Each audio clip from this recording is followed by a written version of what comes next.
एक बार फिर से आप सभी का स्वागत है हिंदी आंगन में। तो जैसा कि हम पिछली वीडियो में संज्ञा के विषय में पढ़ रहे थे और व्यक्तिवाचक तक हम लोग पढ़ चुके थे और व्यक्तिवाचक में ही जातिवाचक को भी मैं एक्सप्लेन कर चुकी थी कि व्यक्तिवाचक और जातिवाचक में अंतर क्या है और किस प्रकार हम इन्हें पहचान सकते हैं। तो व्यक्तिवाचक को पूरी तरह से वहां पर पढ़ाने के बाद आज हम यहाँ पढ़ रहे हैं जातिवाचक संज्ञा। जातिवाचक संज्ञा जैसे कि मैंने बताया कि कोई भी चीज है उसकी पूरी कैटेगरी या उसका पूरा वर्ग जब हम उसको बोलेंगे तब वो जातिवाचक के अंतर्गत आएगा। जैसे कि इसकी परिभाषा देख लेते हैं। जिस संज्ञा पद से किसी जाति या किसी वर्ग के सभी प्राणियों, वस्तुओं, स्थानों, ठीक है, सभी प्रकार के प्राणी जैसे लड़का, लड़की, बच्चा और सभी प्रकार की वस्तुएं हो सकती हैं, पेड़, जानवर और पुस्तकें, कुर्सी, मेज, मकान, कुछ भी इस तरह का हो सकता है। और स्थान, ठीक है, जैसे पहाड़, नदियां, देश, ये सभी जो है एक वर्ग का या जाति विशेष का बोध हमें करा रहे हैं। तो यहाँ पर होगा जातिवाचक संज्ञा। तो वहां पर क्या होगा? जातिवाचक संज्ञा होगा। आगे देखते हैं, जैसे कि जानवर, पुस्तक आदि। तो ये एक वर्ग विशेष, एक जाति विशेष का हमें बोध मिल रहा है। और कहाँ कहाँ ये होता है? देखें, संबंधियों में, जैसे बहन, भाई, मामा, फूफा, मामी, कोई भी संबंधी हो तो वो बहुत सारे होते हैं। मामा जी बहुत सारे हो सकते हैं, बहन कई हो सकती हैं, भाई कई हो सकते हैं।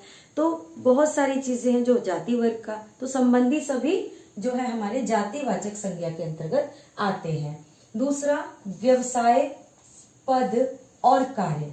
जो ये व्यवसाय होते हैं, जो पद होते हैं, जैसे शिक्षक, डॉक्टर, तो ये सभी भी व्यक्तिवाचक होते हैं क्योंकि डॉक्टर भी बहुत सारे होते हैं, ये एक जाति का बोध करा रहे हैं।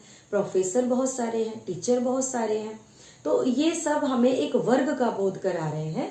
तो ये सभी भी जातिवाचक के अंतर्गत होंगे।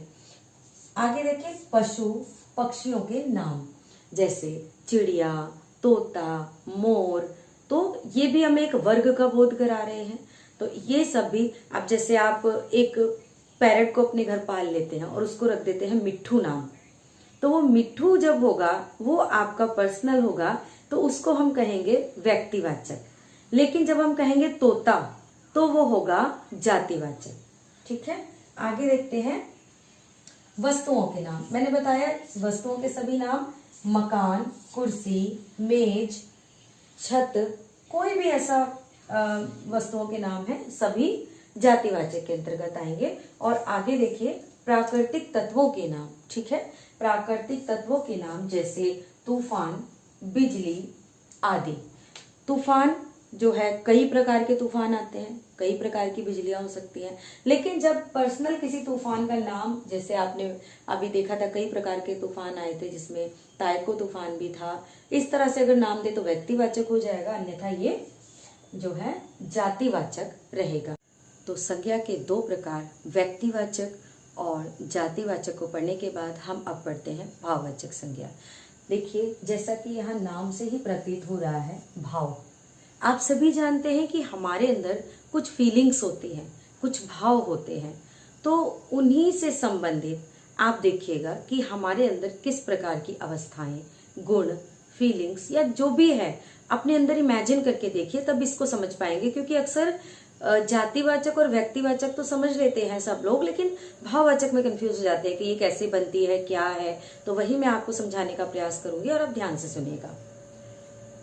जिस संज्ञा शब्द से व्यक्ति या वस्तु, वस्तु मैं आपको बता चुकी हूं कि यहाँ सामान से आशय नहीं है। प्रकृति की जितनी भी संपदा है, जितना भी सामान है, प्रकृति के अंदर जितने भी तथ्य हैं, उन सभी को वस्तु से संबोधित किया गया है। व्यक्ति या वस्तु के गुण, धर्म, दशा अथवा व्यापार कहा जाए तो ये सभी एक दूसरे के पर्यायवाची हैं, क्योंकि ये गुण, ये धर्म, दशा और व्यापार, इसका अर्थ होता है कि धरती पर जो वस्तु है या जो व्यक्ति है वो कैसा है, उसका आकार क्या है, उसके भाव क्या है, उसका रंग क्या है, उसके चाल ढाल क्या है। ये जो चीजें होती हैं उन्हीं को गुण कहा जाता है, उसी को व्यापार, उसी को धर्म, यानी ये सभी जो है एक दूसरे के पर्यायवाची हैं। और जो शब्द इन गुणों का बोध कराए उसी को हम भाववाचक संज्ञा कहते हैं। जो शब्द इन गुणों का बोध कराए कि जो वस्तु या व्यक्ति है वो किस अवस्था में है, किस गुण का है, कैसा है, वो चीज जब हमें पता चलती है वहां पर भाववाचक संज्ञा होती है। मुझे लगता है कि आपको बहुत अच्छे से समझ में आया होगा। तो देखते हैं इसका उदाहरण, बुढ़ापा, बचपन। ये हमें दिखाई तो नहीं देता, बूढ़ा व्यक्ति आपको दिखाई देगा, लेकिन उसके अंदर जो बुढ़ापा है वो एक गुण है, वो एक फील है। एक बचपन, बच्चा है, बच्चे के अंदर बचपन है, लेकिन वो एक फील है, एक गुण है, वो हमें इतने आसानी से हम उसको महसूस करते हैं। तो वही भाववाचक संज्ञा है। मित्र हमारा दोस्त है, वो संज्ञा है, लेकिन हमारे और उसके बीच में क्या है, मित्रता का भाव है। तो मित्रता क्या है, भाववाचक संज्ञा है, वो दिखाई नहीं देती। अच्छा, अब देखते हैं ये कितने प्रकार से बनती है। तो ये 5 प्रकार से बनती है। ठीक है, 5 प्रकार से बनती है। कौन कौन से प्रकार हैं इसके? पहला है जातिवाचक संज्ञा, जो हमने अभी पढ़ी। सर्वनाम से भी बनती है ये। ठीक है, सर्वनाम शब्द जो भी हमें मिलेंगे उससे भी भाववाचक संज्ञा बनती है। विशेषण, विशेषण से भाववाचक संज्ञाएं बनती हैं। क्रिया से भाववाचक संज्ञाएं बनती हैं और अव्यय से भाववाचक संज्ञा बनती है। तो इस प्रकार 5 चीजों से, 5 तथ्यों से हम भाववाचक संज्ञा बनाते हैं। किस प्रकार बनाते हैं, कौन कौन से शब्द होते हैं, हम ये देख लेते हैं। तो देखिए, इस तरह हमने भाववाचक संज्ञा को देखा किस तरीके से बन रही है ये। जातिवाचक संज्ञा से कैसे बनेगी, देखिए, पिता, पिता क्या है, जातिवाचक है, एक वर्ग को संबोधित करता है। तो पिता का भाववाचक बनेगा पैतृक, पिता का भाववाचक होगा पैतृक, और पुरुष का होगा पुरुषत्व या पुरुषता भी हो सकता है। ये दोनों ही जो है भाववाचक है। पशु का होगा पशुत्व या पशुता। ये इस प्रकार जातिवाचक संज्ञा से हम भाववाचक संज्ञा बना रहे हैं। यहाँ है नर, नरत्व, युवक, यौवन, और शिशु का होगा शिशुत्व। दास का दास्ता, दास का दास्ता। बच्चा का बचपन, वत्स का वात्सल्य, वत्स का वात्सल्य। वक्ता का वक्तव्य, वक्ता का वक्तव्य, और लड़का का लड़कपन, लड़का का लड़कपन, और रंग का रंग। तो इस प्रकार हमने देखा जातिवाचक संज्ञा से कैसे भाववाचक संज्ञाएं बन रही हैं। और भी बहुत सारी संज्ञाएं हैं, जो भी आपको जातिवाचक शब्द मिलते हैं उनसे आप भाववाचक संज्ञा त प्रत्यय लगाकर, पन प्रत्यय लगाकर, या इस तरीके से जो है त्व प्रत्यय लगकर, क प्रत्यय लगकर, न प्रत्यय, इस तरीके से बनती है। तो जहाँ भी आपको इस तरह का कोई शब्द दिखाई दे जो आपको संज्ञा जैसा महसूस हो रहा है और आपने कभी पढ़ा नहीं है, और वहाँ पर आ जाए कि इसकी भाववाचक संज्ञा कैसे बनेगी, तो आप उसको बनाकर देखें, तो लगाकर, ता लगाकर, कि कौन सा शब्द ऐसा सही बैठ रहा है जो हमने अपने जीवन में सुना हो। क्योंकि हर चीज़ को पढ़ना संभव नहीं हो पाता है, कभी कभी एग्ज़ाम में ऐसा शब्द भी फंस जाता है जो हमने कभी पढ़ा ना हो, लेकिन कहीं ना कहीं अपने जीवन में सुना जरूर होता है। जैसे शिशुत्व हो गया, पैतृक संपत्ति हो गई। पैतृक संपत्ति का अर्थ क्या हुआ? जो हमारी विरासत से मिली हुई है, पिता की देन है, उसे देखा तो नहीं जा सकता ना। पैतृक शब्द को एक फील है, एक संपत्ति कैसी है उसका एक धारणा है। तो वही चीज़ है कि जब भी हमें जातिवाचक कोई शब्द मिलता है और आपको उसको बनाना होता है तो आप बनाकर देखिए और ध्यान दें कि कौन सा ऐसा शब्द है जिसको हमने अपने जीवन में सुना है, वही सही बैठेगा और उसी आधार पर आप उसको चुन सकते हैं। तो अब हम देखते हैं कि सर्वनाम से भाववाचक संज्ञाएं कैसे बनती हैं। अहम सर्वनाम शब्द है और इसकी भाववाचक संज्ञा होगी अहंकार। मम, इसकी भाववाचक संज्ञा होगी ममत्व। स्व, इसकी भाववाचक संज्ञा होगी स्वत्व। पर, इससे बनेगा परायापन। निज, इसकी भाववाचक संज्ञा होगी निजता या निजत्व। और आप, इसकी भाववाचक संज्ञा होगी अपनापन या अपनत्व। तो देखिए ये कॉन्सेप्ट थोड़ा सा कम है तो इजी भी है, क्योंकि सर्वनाम में इतने ही आते हैं। तो अगर आप चाहें तो इनको याद भी कर सकते हैं। तो इससे और जो हमने अभी पढ़े जातिवाचक से, उसमें थोड़ा ज़्यादा है। मैं आपको इसकी लिस्ट प्रोवाइड करा दूंगी डिस्क्रिप्शन में। तो अभी हम देखते हैं आगे अव्यय से और क्रिया से किस प्रकार से ये बनती है। तो अब जान लेते हैं कि विशेषण से हम भाववाचक संज्ञाएं कैसे बनाते हैं। अच्छा, अच्छाई,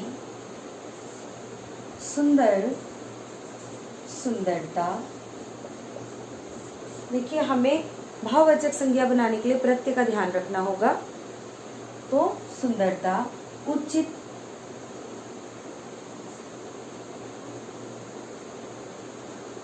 अनुचित का होगा अनौचित्य, आवश्यक का होगा आवश्यकता, स्वस्थ का होगा स्वास्थ्य,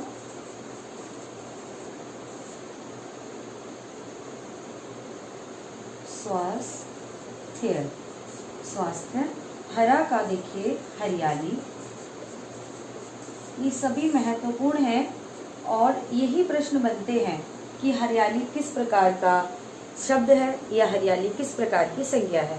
तब हमें वहां बताना होता है कि हरियाली भाववाचक संज्ञा है। उचित का होगा औचित्य, खट्टा का होगा खटास, मीठा का होगा मिठास, उदार का होगा क्या, आप बताइए,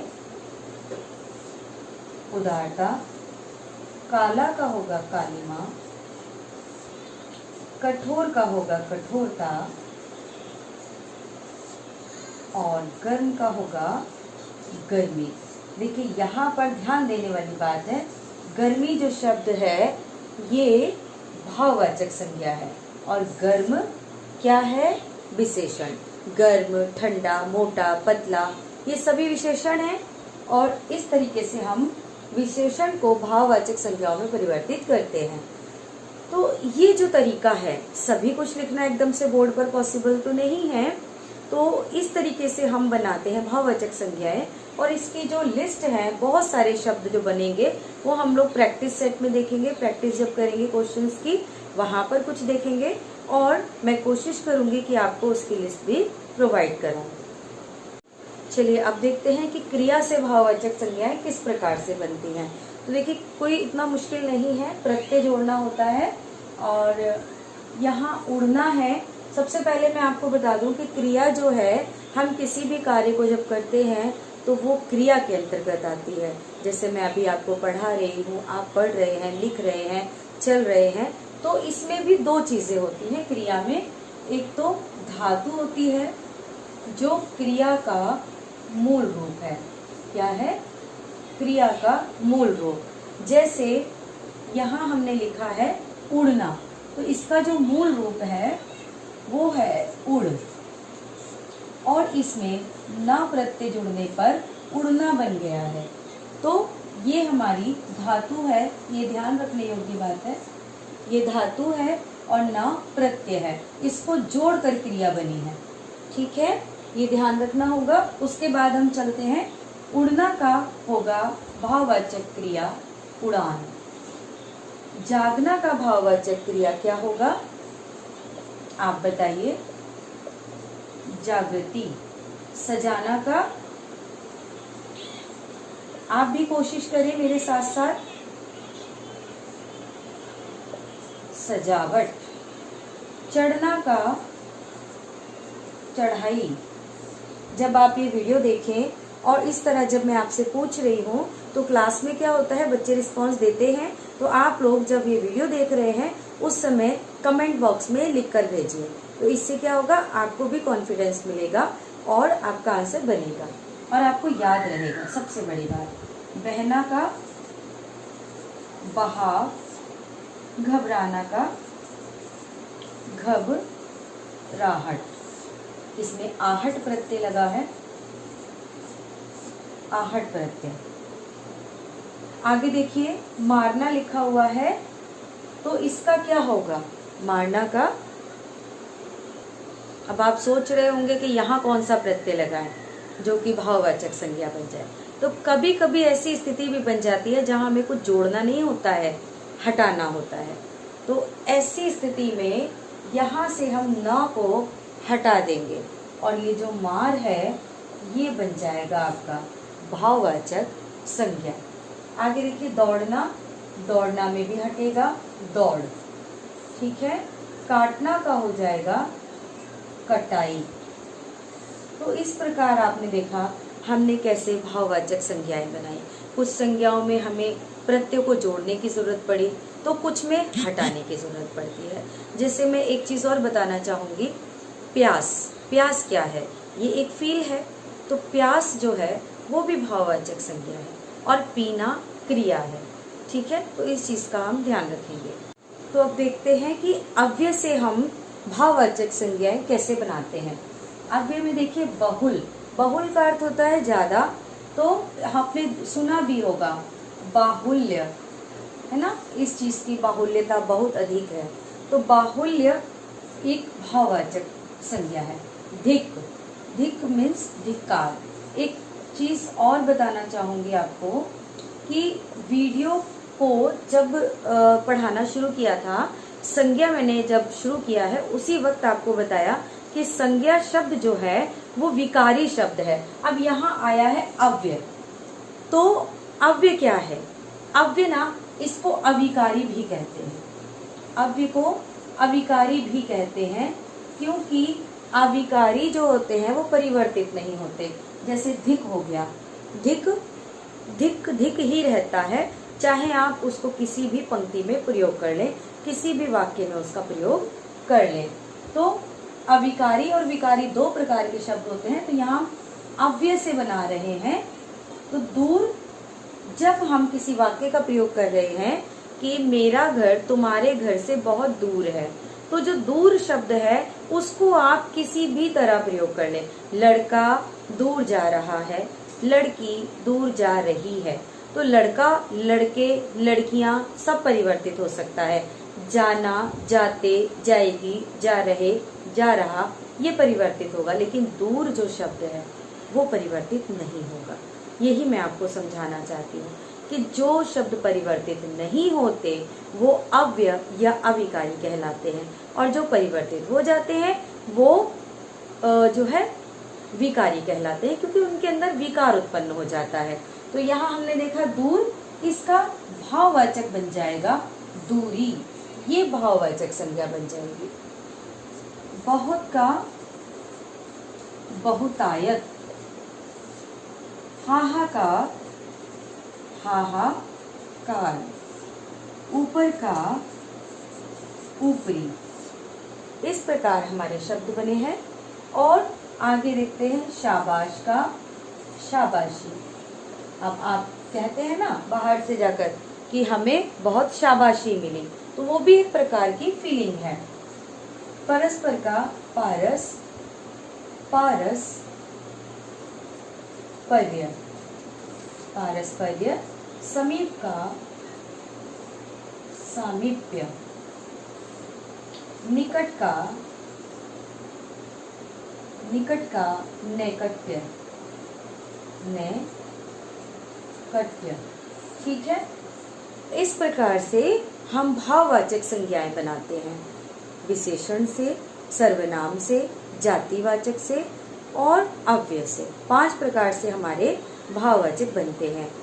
उम्मीद है कि आपको बहुत अच्छे से समझ में आया होगा। इस पर जब प्रश्नोत्तरी होगी तो आपका ये सारा कॉन्सेप्ट भी क्लियर हो जाएगा। इसी के साथ अब पढ़ते हैं हम द्रव्यवाचक संज्ञा। चलिए तो हम देख लेते हैं द्रव्यवाचक संज्ञा। जिन शब्दों से किसी पदार्थ के ठोस या तरल रूप का बोध हो, उन्हें द्रव्यवाचक संज्ञा कहते हैं। जैसे तेल, चीनी, सोना, चांदी आदि। तो द्रव्य, जैसा कि आपको नाम से ही प्रतीत हो रहा है, आपके विज्ञान के या साइंस के जो भी नाम आप लेते हैं, जो भी पदार्थ होते हैं, वो सभी द्रव्यवाचक के अंतर्गत आते हैं, जिनको देखिए नापा तोला भी जा सकता है। ठोस तरल पदार्थ, ठीक है, चीनी हो गई, पानी हो गई, ये सभी द्रव्यवाचक संज्ञा के अंतर्गत आते हैं। इसके साथ ही हम इसमें देखते हैं समूहवाचक या समुदाय वाचक संज्ञा। ठीक है, इसको देख लेते हैं। सॉरी, इसमें क्या है, जैसा कि आपको नाम से प्रतीत हो रहा है, नाम से क्या प्रतीत हो रहा है, एक समूह, एक ग्रुप। तो जिन शब्दों से किसी समूह विशेष का या समूह का बोध हो, उन्हें समूहवाचक या समुदाय वाचक शब्द या संज्ञा कहते हैं। जैसे